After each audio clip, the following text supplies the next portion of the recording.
হে hello everyone, winter সিজনে আবারও একটা বিয়ে বাড়ি ব্লগ নিয়ে আমি এসে গেছি। এই বিয়ে বাড়িটাও বর্ধমানেই ছিল আর আমার বন্ধুর রিসেপশন ছিল। যেই শাড়িটা আমি ট্র্যাপ করেছি আজকে সেটা আমার রেজিস্ট্রির শাড়ি ছিল। আর ঝিলিক আজকে এসেছিলো আমাদের বাড়িতে, আমি ওকে রেডি করিয়ে দিচ্ছিলাম। আর আমি যেই জুয়েলারিগুলো ওয়্যার করেছি সেগুলো কিন্তু আমার মায়ের জুয়েলারি, আর আমার মায়ের জুয়েলারি পরতে খুব ভালো লাগে। তারপর আমরা সুন্দরভাবে রেডি হয়ে চলে গেছিলাম বিয়ে বাড়িতে। আর এখানে বিয়ে বাড়িটা যেরকম সুন্দরভাবে ডেকোরেট করা হয়েছিল সেরকমই কিন্তু সুন্দর লাগছিল ব্রাইড আর গ্রুমকেও।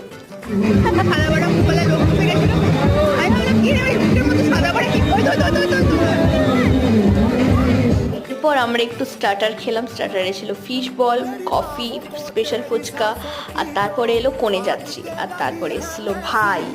আর এখানে বরের বন্ধুরা বাচ্চাদের সব জিনিস গিফট করেছিল বর আর বউকে। আর তারপরে চলে গেলাম আমরা খেতে, ডিনার করলাম, আর লাস্টে একটা আইসক্রিম দিয়ে দিনটা শেষ করলাম।